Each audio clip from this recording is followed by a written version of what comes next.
오늘 우리에게 주어진 이 복음의 말씀, 예수님께서 어느 날 예루살렘으로 가시는 길에 있었던 이 사건을 오늘 우리는 들었습니다. 그 10명의 나병 환자가 예수님께 나아오죠. 그래서 멀찍이 서서 소리를 높여 말하였다고 합니다. 멀찍이 서서 가까이 나아갈 수 없는 그들의 상황을 어쩌면 그들이 살아오면서 이 나병 병자로서 그 동족 간에도 소외되고 또 영적으로도 죄인으로 취급받았던 그 시대의 상황 속에서 예수님께 나아가고 싶어도 멀찍이 서서 부르짖을 수밖에 없는 그 상황을 우리는 이렇게 바라보면서 우리는 얼마나 예수님께 가까이 나아올 수 있습니까? 우리는 언제든지 원할 때 예수님 가까이 나아올 수 있죠. 우리는 참 복된 자들입니다. 그리고 우리는 예수님께 또 자비를 구하는 기도를 우리는 매일 바치지 않습니까? 이것도 참 복된 자죠. 여러분들 자신이 복되다는 것에 복에 넘쳐서 뭐 한다고 그러는데 우리가 복된 자라는 것을 우리는 참 깨달아야 돼요. 근데 중요한 것은 오늘 이게 사제에게 가는 동안에 몸이 깨끗해지고 그 중에 10사람 중에 한 사람만이 예수님께 돌아왔다고 그랬죠. 그죠?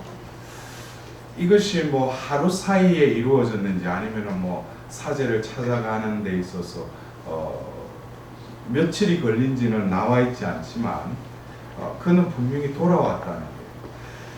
근데 이 한 사건이 우리에게 주어지는 또 다른 묵상해봐야 할 것은 우리가 한 해를 이제 마무리하는 이 11월 달의 위령성월에 또 이제 34주간으로 인해서 전례력의 마지막 때를 앞두고 우리는 이 마지막 이 달에 다시금 이 한 사건 뭐 하루에 쓰든지 아니면 며칠 걸려서 일어난 사건인지 모르지만은 이것을 우리 인생의 전반적인 어떤 여정으로 본다면은 이것은 일회성적인 그 어떤 사건임에도 불구하고 우리는 이것을 끊임없이 반복해야 될 뿐만 아니라 또 궁극적으로 우리가 나아가야 될 방향, 그것은 결국 우리는 오늘 그 하답송에 일어나소서 하느님 세상을 심판하소서, 결국 우리가 가야 될 곳은 하느님이고 또 결국 심판주이신 예수님께로 나아간다면은 어떻게 보면은 오늘 우리가 들었던 이 말씀 또 더불어서 한 해의 마지막을 준비하는 이 점에 이 말씀은 다시금 우리에게 또 다른 의미로 다가오는 것 같습니다. 예수님께서 내 믿음이 너를 구원하였다. 결국에는 우리의 삶의 목적이 구원 아닌? 구원이 아니고 다른 것이 있다면 여러분들 번지수를 잘못 찾은 거예요. 내가 예수님을 주님으로 고백할 뿐만 아니라 그리스도인으로서 살아가는 데 있어서 이 구원 말고는 다른 목표가 없는 거죠. 왜? 예수님은 우리에게 현세적인 복도 내려주시는 분이시지만 궁극적으로 그분이 주님이심을 드러나는 때는 바로 나를 구원할 때가 바로 주님임이 극명하게 드러나는 때이기도 하죠. 그래서 우리는 오늘 이 10명의 나병 환자 중에 한 사람이 예수님께 돌아왔다고 합니다. 우리의 삶도 결국 많은 이들이 와서 예수님께 자비를 베풀어 달라고 하고 또 그 자비를 베풀어 달라고 하는 그들의 그 기원을 원인을 예수님은 다 들어주셨어요. 그들이 깨끗해졌다고 합니다. 어떻게 보면 여기까지가 예수님께 나아온 그 종착역이라면 많은 이들이 10명 중에 9명은 뭐예요? 구원에 이르지 못한다는 거예요. 이것은 어떻게 보면은 우리가 신앙인으로서의 살아가면서 현세 기복적인 신앙을 가진 이들은 뭡니까? 내가 원하는 거, 내가 지향하는 거 이루어지면은 거기서 예수님께로 나아가지 않고 거기에서 뭐예요? 감사합니다 라고 말할 수는 있지만 진정한 그 열매가 없는 그냥 거기서 중도 탈락해 버리는 거죠. 그러나 거기서 예수님께로 나아가는 그 여정은 이제는 내가 어쩌면 나병의 그 치유를 바랬다고 처음에는 자비를 베풀어 달라고 기도했지만 치유가 일어나는 동시에 그는 진정으로 예수님이 이 육신의 치유뿐만 아니라 내 영혼을 구원해 주셨다는 것을 이 한 사람은 깨달은 거죠. 그리고 이제 내 삶은 이제 9명은 나았으니까 이제 기적이 일어났잖아요. 그러니까 뭐 감사하기는 했지만 각자의 길로 갔지만 이제는 이 한 명은 뭡니까? 이제 예수님께로 향했다는 것이죠. 이것은 어쩌면 우리에게 있어서 기도의 응답을 받고 나서 진정으로 내가 신앙인으로서 성숙의 삶으로 나아간다면 이 기도의 응답이 중요한 게 아니고 이것을 통해서 뭐야? 하나님은 나와 함께 하시구나. 이제는 내 기도의 어떤 응답의 그 차원을 넘어서 함께 하시는 하나님께서 원하시는 삶이 무엇인가에 대한 또 다른 내 마음의 원의가 내 본의에서 나왔던 그 원의가 이제는 주님의 비단에 거닐면서 주님의 뜻이 무엇일까라는 것에 대한 또 다른 원의가 내 마음속에서 샘솟기 시작합니다. 그때는 이제는 더 이상 내가 원하는 것보다도 하나님께 청하니까 하나님은 분명히 나의 기원을 들어주셨을 뿐만 아니라 이것이 마지막이 아니라 눈에 보이는 이 응답이 아니라 내 내면, 내 영혼의 구원을 위해서 그는 자신의 발로 예수님께로 향했지만 그 이끄심은 내 의지가 아니라 거기에는 이제 신의 이끄심에 내 의지가 협력해서 이끌려지는 삶으로 내 발걸음이 옮겨지기 시작했다는 거예요. 이것이 어떻게 보면은 예수님을 따르려고 했던 그 삶에서 이제는 뭐예요? 내가 따르는 것 같지만 예수님의 이끄심의 그 비중이 서서히 내가 따르는 것보다도 더 비중이 더 더해진다는 거예요. 그러다 보면은 이제는 더 이상 내가 따르는 것이 아니에요. 그분이 나를 전적으로 이끌어 가시는 것이지. 그것은 결국은 뭐예요? 능동적인 내 의지에서 수동적인 신의 의지로 내 의지가 변화가 일어난다. 이제는 내가 따르는 게 아니에요. 그분의 이끄심에 그냥 내 의지가 그냥 이끌려진다는 거예요. 여러분들은 어떤 삶을 추구하고 살아가고 계셔요? 내가 아직까지도 예수님을 따른다고 생각하는 사람은 아직까지 뭐예요? 내 의지로 살아가는 거예요. 그러나 분명히 어떤 시점, 계기가 있다는 거죠. 전환점이 있다는 거죠.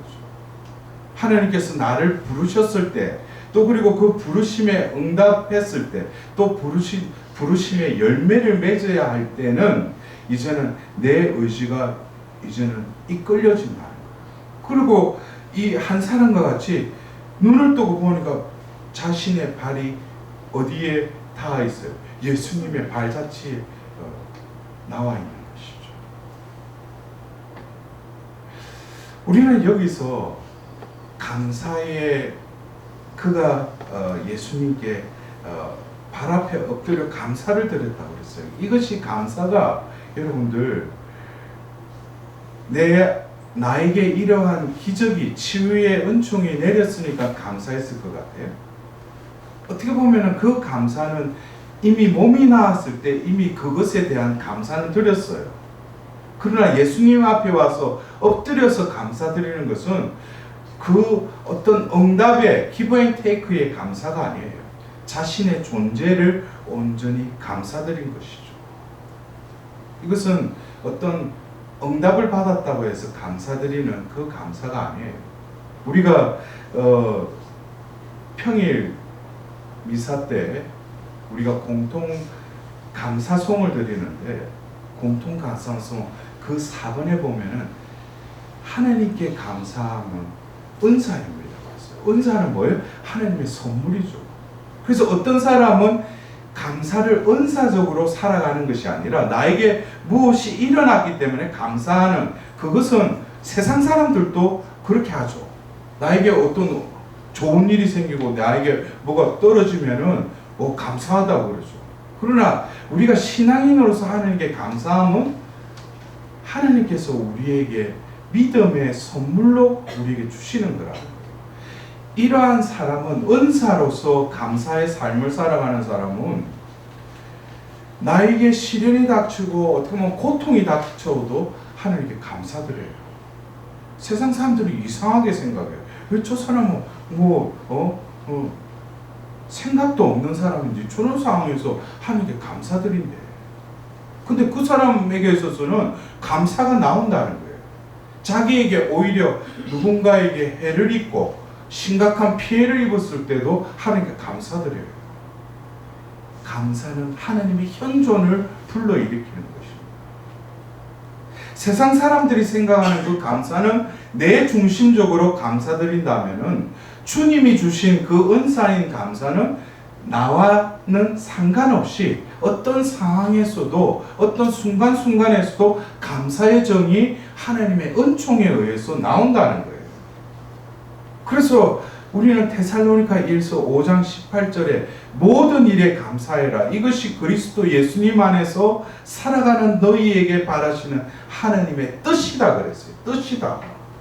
이거는 하나님의 뜻이 나의 존재를 이끌어 가시기 때문에 내가 생각할 때는 도저히 인간적인 감사함이 나올 수 없는데 그냥 감사하게 되는 거예요. 이러면서 감사합니다 할 때 어떻게 돼요?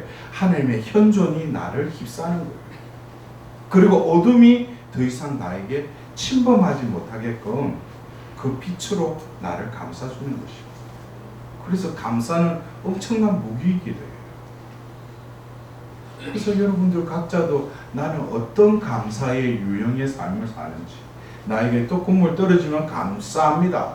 나한테 기도해도 안 떨어지면 왜 이러십니까? 네? 침묵하시게끔 하시니 그 사람은 아직까지 그 감사가 뭐예요? 구원으로 이어지게끔 하는 그 첩경임을 모른다는 거예요. 근데 예수님은 이 외국인 말고는 아무도 하나님께 영광을 드리러 돌아오지 않았단 말이냐고 했어요. 근데 감사와 더불어서 영광을 드리는 거. 여러분들은 하나님께 영광 돌리는 것을 어떤 차원의 영광이라고 생각하셔요? 이 모든 일은 하나님의 께서 시작하시고 마치셨으니까 이 모든 것을 하나님께 영광 돌립니다. 이것도 영광이죠. 그러나 그 차원은 존재는 빠져있고 나에게 일어난 여러 가지 상황들에 있어서 하나님께 영광 돌린다는 거예요. 이거는 어떤 기능적인 영광을 돌리는 거예요. 그러나 존재론적인 영광 안으로 들어가면 우리가 진정으로 들어야 될 영광은, 제가 오늘 서두에 말씀드렸죠. 이것이 하루에 있었던 일이든 며칠간에 있었던 일을 담은 상황이든 이것이 내 일생의 차원에서 본다면 결국 우리는 예수님께로 나아가서 영광을 드려야 돼요. 이 생에서의 모든 삶을 이제는 심판주 앞에서 온전한 영광을 돌리는데, 그냥 기능적인 영광을 돌리는 것이 아니라 존재론적인 영광을 돌리게 된다는 거예요. 이 존재론적인 영광이라는 것은 내가 살아생전에 하나님께 자비를 베풀어 달라고 할 때 하나님은 그 응답을 분명히 해주셨어요. 어떤 경우에는 눈에 드러나는 응답으로 그를 다시금 용기를 북돋워주고 다시 이렇게 세워주셨지만, 이 자비를 베풀어 달라고는 내가 미처 생각하지 못한 영역에도 하나님은 은총을 베풀어 주셔서 나를 구원으로 이끄시기 위해서 여러 가지 방법으로 나에게 역사하신 거예요. 그러나 그 역사 가운데 하나님께서 진정한 영광을 드리는 이는 자신의 존재가 하나님의 부여하신 모든 영광을 간직한 것을 회복해서 그분 앞에 나아온 존재는 하나님께 존재론적인 영광을 돌리는 거예요. 우리가 이 사도들의 모 그룹에서 하나님께 자비를 구하고 그럴 수밖에 없는 것은 우리는 하나님의 그 자비를 잊지 않고서는 이 현재에 존재할 수 없는 죄인임을 우리는 깨달았기 때문에 하나님께 자비를 구하지 마. 중요한 것은 자비를 구하는 것에 머무르는 것이 아니라 바로 이 세나클에 우리는 다시금 들어가서 이 성령께서 우리를 가득 채우시고 성령께서 하고자 하시는 것은 우리를 부려먹기 위해서 복음을 전하기 위해서 우리에게 임하신 것이 아니라 원래 창조된 그 피조물로 회복하기 위해서 성령이 우리에게 임하셨다. 그래서 진정으로 성령께 순응하는 사도의 삶을 살아간다는 것은 바로 하나님께서 원래 창조하신 그 피조물로 회복시키기 위해서 하나님은 우리 안에서 우리 가운데 역사하고 계시는 거예요. 그래서 우리는 진정으로 오늘 이 한 명의 나병 환자가 예수님께 나아왔을 때는 일단 육안으로 볼 때도 뭐예요? 분명히 나병을 앓고 있었는데 치유를 받았잖아요. 더불어서 뭐겠어요? 그에게는 믿음이 있었다는 거예요. 그 믿음의 존재로 예수님 앞에 나왔다는 거예요. 그것을 봤을 때 예수님은 그를 보고 뭐예요? 그가 엎드려서 감사를 드리고 있는 그 존재를 바라보면서 이것이 진정한 존재론적인 영광을 돌리는 거예요. 결국 뭐예요? 그는 아직 죽지 않았지만 예수님 앞에 머물고 있는 그 영혼에게 예수님만이 주실 수 있는 특별한 강복을 주시죠. 내 믿음이 너를 구원하였다. 이것은 육신적인 어떤 치유를 받는 그 차원이 아니라 현세적으로 내가 겪고 있는 어떤 한계 상황에 하나님이 축복해 주시는 그 차원이 아니라 내 존재가 이제는 뭐예요? 예수님의 존재로 들어 올려졌다는 거예요. 여러분들 우리는 이 한 사람이 되어야 돼요. 이 9명에 속해서 내가 원하는 거 들어주면 언제든지 예수님을 등지고 떠나버리는 그 9명이 아니라 그 순간에 그냥 대가성에 감사만 드리는 것이 아니라 이 한 명의 영혼처럼 예수님을 끝까지 예수님께로 나아가는 영혼이 되어야 돼요. 우리는 다시금 오늘 이 세나클 모임을 통해서 이 세나클에 모였어요. 우리는 또 이 파견 미사와 더불어서 각자의 삶으로 흩어질 것입니다. 그러나 우리는 거리상의 떨어짐은 있을지만 영적으로는 하나인 것이죠. 이 세나클에서 바로 사도들의 모이신 성모님 주위에 모여서 우리는 한 달 동안 사도로서 또 다른 그리스도로서 자신에게 주어진 그 사명을 수행하게 될 것입니다. 그리고 우리에게 주어진 이 사명을 마치고 결국에 우리가 가야 할 심판주 앞에 가서는 진정으로 내 존재가 회복되어서 그분 앞에 온전히 엎드려 감사드릴 때 오늘 그 한 명의 그 영혼에게 하셨던 그 축복이 나에게도 또 강복하시며 나에게도 선언하실 것입니다. 내 믿음이 너를 구원하였다. 아멘. 오늘 이 미사를 통해서 진정으로 우리가 자비를 구함은 이 현세의 축복을 바라는 것뿐만 아니라 더 나아가서 영생의 그 축복을 얻기 위한 것임을 우리는 깨닫고 이 미사 때 진정한 자비를 정해야 할 것입니다. 아멘.